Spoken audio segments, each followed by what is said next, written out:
Here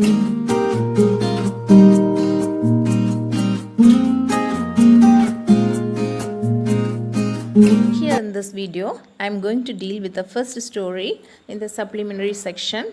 God sees the truth but waits, written by Leo Tolstoy. To know about the author, Leo Tolstoy was a Russian author. He is best known for his novels. War and Peace is a novel written by him. It was published serially. It is regarded as one of Tolstoy's finest literary achievements. The war focused in the novel was Napoleon's invasion of Russia in 1812. Anna Karenina is also his novel, first published in book form in 1878. Many writers consider Anna Karenina as the greatest work in literature. Anna Karenina is obviously a tragedy. A woman risks everything she has, including her own life, in pursuit of true love, and the pursuit is ultimately fatal. But there is a good deal of happiness amid the traumatic happenings of this book, that is, the miseries in families in medieval Russia. Okay, students. God Sees the Truth But Waits is a short story by Leo Tolstoy, first published in 1872. This is a story about Aksionov, a young merchant who was sent to prison for a crime, a murder which he never did, and the future events in his life. இந்த கதையானது அக்சியோனோ என்ற ஒரு வியாபாரி தான் செய்யாத ஒரு கொலை குற்றத்திற்காக சிறை செல்வதும் அதன் பின் அவன் வாழ்வில் வரும் நிகழ்வுகளை பற்றியதும் ஆகும். Okay, let's come to the story.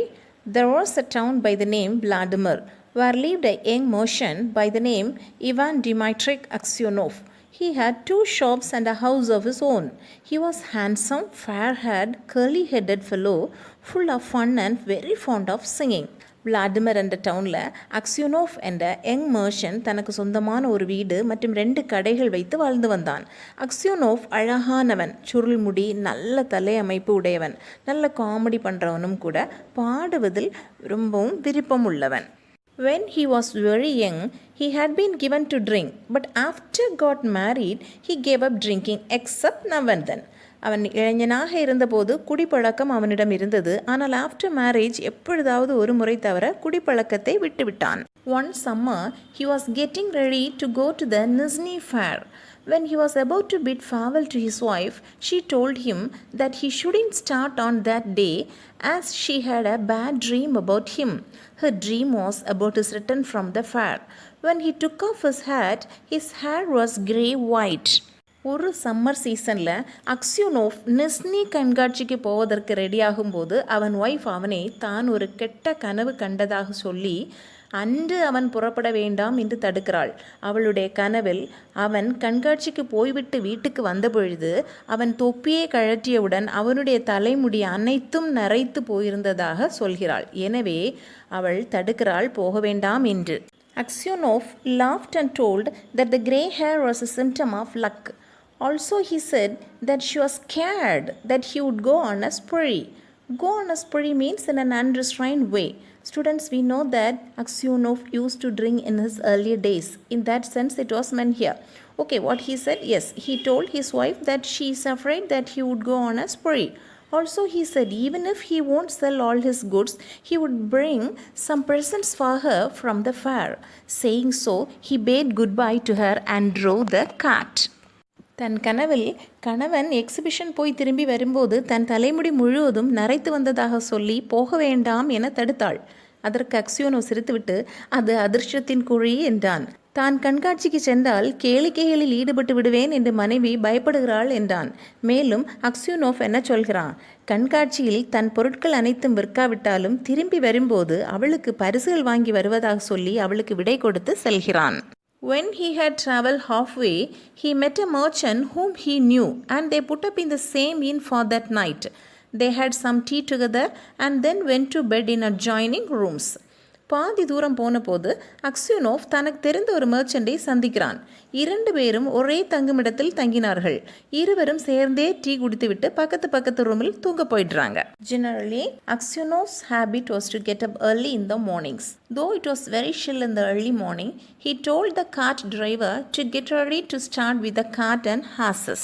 அதிகாலையிலேயே எழும்பும் பழக்கம் அக்சியோனோவுக்கு. அதிகாலை ரொம்ப குளிராக இருந்த போதும் தன்னுடைய குதிரை வண்டி ஓட்டி அதிகாலையிலே எழுப்பி குதிரைகளை ரெடி பண்ணும்படி சொல்கிறான்.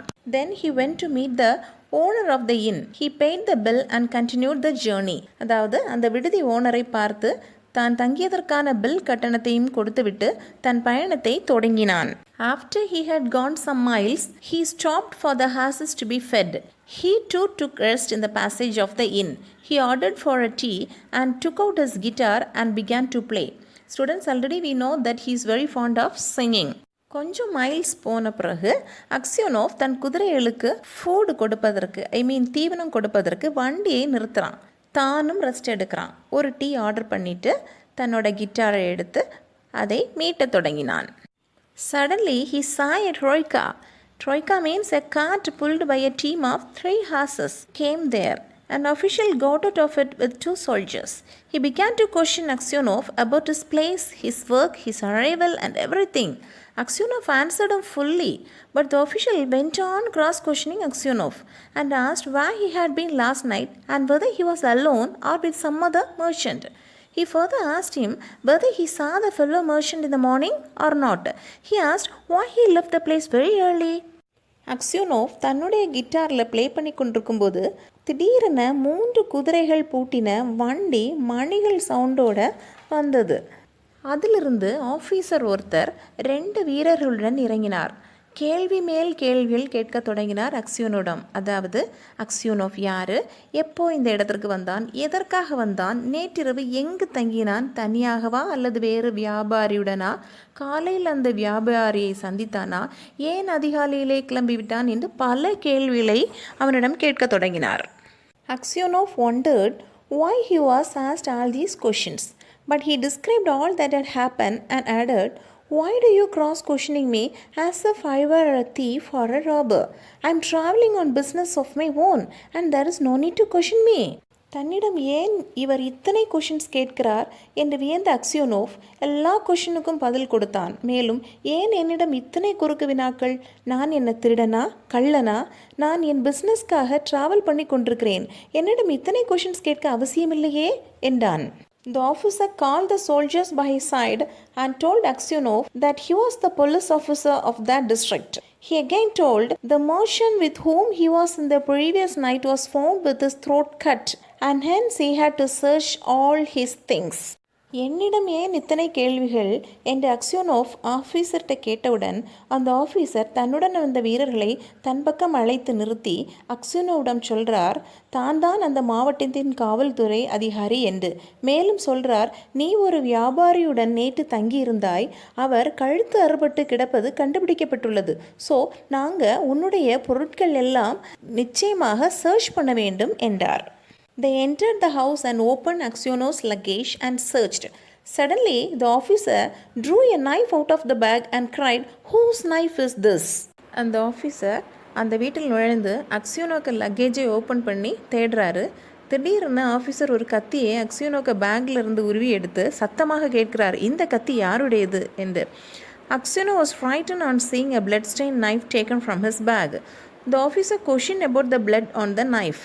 Aksionov tried to answer but stammered and said that he don't know.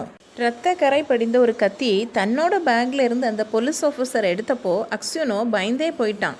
அந்த இரத்த கரை பற்றி போலீஸ் ஆஃபீஸர் கொஷின் பண்ணப்போ அவனால் எதுவுமே பேச முடியாமல் திணறி திக்கினான். தனக்கு எதுவுமே தெரியாது என்று சொன்னான். The police officer said, "That morning, the merchant was found in bed with his throat cut, and he was the only person who could have done it. The house was locked from inside, and no one else was there. Then the bloodstained knife was also in his bag now. And now the police asked Aksionov to tell him how he killed that man and how much money he stole." Students, Aksyonov தனக்கு எதுவுமே தெரியாது என்று சொன்ன பொழுதும் police officer விடுறதால அன்று காலை அந்த வியாபாரி தொண்டை அறுபட்டு பெட்டில் கிடந்ததாகவும் அக்ஸ்யோனோவ் தான் இதை செய்திருக்க வேண்டும் என்று உறுதியாக கூறி கதவு உட்புறமாக பூட்டப்பட்டு வேறு இருந்ததாகவும் சொல்லி அக்ஸ்யோனோவ் தவிர அங்கு வேறு யாரும் இல்லை என்றும் கூறினார். தற்பொழுது அந்த இரத்த கரை படிந்த கத்தி வேறு அவன் பேக்கில் இருந்து கண்டெடுக்கப்பட்டு விட்டதும் என்றார். அது மட்டுமா கேட்டார் அவர். என்ன கேட்டார் தெரியுமா? சொல், எப்படி நீ அவனை கொன்றாய், எவ்வளவு பணம் கொள்ளையடித்தாய் என்றும் கேட்டார். Aksyonov swore he had not done it and he had not seen the merchant after they had had tea together. He also said that he had no money except 8,000 rubles of his own and the knife was not his, but his voice was broken, his face was pale and he trembled with fear as though he went guilty. தான் அந்த கொலையை செய்யவில்லை என்று அக்ஸ்யோனோவ் சத்தியம் செய்தான். அந்த மர்ச்சண்டும் தானும் சேர்ந்து டீ குடித்த பின்பு அவனை பார்க்கவில்லை என்றும் கூறினான். தன்னிடம் 8,000 ரபிள்ஸ் தவிர வேறு பணம் இல்லை என்றும் மற்றும் அந்த கத்தி தன்னோடதும் இல்லை என்றான். அக்ஸ்யோனோவின் குரல் உடைந்தது, முகம் விளறியது, பயத்தால் குற்ற உணர்வுக்கு ஆளானது போல் நடுங்கினான்.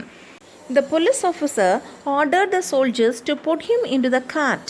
They tied his legs and flung into the cart. Aksyonov wept. His money and goods were taken and he was imprisoned in the nearest town. Enquiries as to his character were made in Vladimir. The merchants and other inhabitants said that in former days he used to drink and waste time, but he was a good man. அந்த police officer அக்ஸ்யோனோவை வண்டியில் ஏற்றும்படி கட்டளையிட்டார். கால்கள் கட்டப்பட்டு வண்டியில் ஏற்றப்பட்டான். அக்ஸ்யோனோ மிகவும் அழுதான். அவனோட things மற்றும் பணம் எடுத்துக்கொள்ளப்பட்டது. பக்கத்து டவுனில் உள்ள சிறையில் அடைக்கப்பட்டான். அவனை பற்றி விசாரணை நடந்தது. முந்தைய நாட்களில் குடித்து நேரத்தை வீணாக்கினான் என்றும் ஆனாலும் அவன் நல்ல மனிதன் என்றும் சக வியாபாரிகள் சொன்னார்கள். When trial came, Aksyonov was charged with murdering a merchant from Zan and robbing 20,000 rubles. இந்த கொலை பற்றி விசாரணை நடந்தது. விசாரணையில் ரிசானிலிருந்து ஒரு வியாபாரியை அக்ஸ்யோனோவ் கொன்றதாகவும் அவரிடமிருந்த 20,000 ரபிள்ஸ் கொள்ளையடிக்கப்பட்டதாகவும் பழி அவன் மேல் விழுந்தது. His wife was in despair. Her children were very small. One was a baby at her breast. Taking the children, she went to meet her husband in jail. She begged and got permission to meet her husband. When she saw her husband in prison dress and in chains, she felt unconscious. After she came to sense, she sat down with her children and told him of things at home and asked what had happened to him. அக்ஸ்யோனோவுக்கு wife நம்பிக்கை இழந்தாள். சின்ன குழந்தைகள் வேறு. ஒரு குழந்தை தாய்ப்பால் குடிக்கும் பருவத்தில் இருந்தது. குழந்தைகளை கொண்டு தன் ஹஸ்பண்டை ஜெயிலில் பார்க்க போனாள். அவனை சந்திக்க கெஞ்சி அனுமதியும் வாங்கினாள். ஹஸ்பண்டை கைதி உடையில் விலங்கிட்டு திருடர்கள் மற்றும் குற்றவாளி நடுவில் பார்த்தபோது தன் நினைவை இழந்தாள். நினைவு திரும்பியதும் குழந்தைகளுடன் கணவன் அருகில் அமர்ந்து வீட்டு நடப்பை பற்றி கூறி அவனுக்கு என்ன நடந்தது என்று கேட்டாள். His wife told Aksyonov that the petition she had given to the Tsar had not been accepted.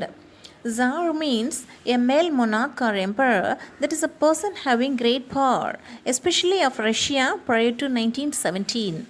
Aksyonov did not reply, but only looked downcast. Downcast means depressed. தான் ஜாருக்கு கொடுத்த விண்ணப்பம் ஏற்றுக்கொள்ளப்படவில்லை என்றும் அக்ஸ்யோனோவ் ஒய்ஃப் கூறினாள். ஜார் என்பது கடந்த கால ரஷ்ய நாட்டின் பேரரசது பட்டப்பெயர். அக்ஸ்யோனோவ் பதில் சொல்லல, ஆனால் நம்பிக்கை குறைந்து காணப்பட்டான். She now painfully remembered him of her dream and passed her fingers through his hair and asked, "Dear, tell your wife the truth. Was it not you? Who did it?" தான் அன்று அவன் முடி நரைத்து விட்டதாக தான் கண்ட கனவை நினைவுபடுத்தி வருந்தினாள். தன் விரல்களால் அவன் முடியை வருடி தன்னிடம் உண்மையை சொல்லுமாறு சொன்னாள். அதாவது, நீங்கள் இல்லை என்றால் வேறு யார் செய்தார் என்று. எப்படிப்பட்ட கேள்வி பார்த்தீங்களா? அக்ஸ்யோனோவ் மீது தொடுக்கப்பட்ட கேள்வி, அதுவும் யாரால்? தன் மனைவி கணவன் மேல் தொடுத்த அம்பு இல்லையா? So you too suspect me? He hid his face in his fingers and began to weep. A soldier took his wife and children away. Aksyonov said goodbye to his family for the last time. தன் மனைவியின் கொஷினால் அக்ஸ்யோனோவ் தகர்ந்து போனான். தன் விரல்களால் முகம் மூடி அழுதான். படைவீரர் அவன் மனைவி மற்றும் குழந்தைகளை போகும்படி செய்தார். கடைசியாக தன் குடும்பத்துக்கு விடை கூறினான். When they were gone, Aksionov remembered that his wife also had suspected him. Now he said to himself, only God can know the truth. It is to him alone we must appeal, and from him alone expect mercy. அவர்கள் சென்றதும் தன் மனைவி தன்னை சந்தேகப்பட்டதை நினைத்து பார்த்தான் அக்சியோனோவ். படைத்தவனுக்கு மட்டும்தான் உண்மை தெரியும். அவனிடம் மட்டும்தான் முறையீடும் செய்ய முடியும். அவனிடம் மட்டும்தான் இரக்கத்தையும் எதிர்பார்க்க முடியும் என்று நினைத்தான் அக்சியோனோவ். Now Aksionov wrote no more petitions, gave up all hope and only prayed to God. பின்பு அக்சியோனோவ் எந்த விண்ணப்பமும் எழுதுவது கிடையாது. எல்லா நம்பிக்கையும் கைவிட்டு படைத்தவன் மீது தன் பாரத்தை வைத்து வணங்கத் தொடங்கினான். Okay students, we will see what all happened in the rest of his life in the next video. That is whether God sees the truth in him, whether his trust upon God is justified. Okay, thank you.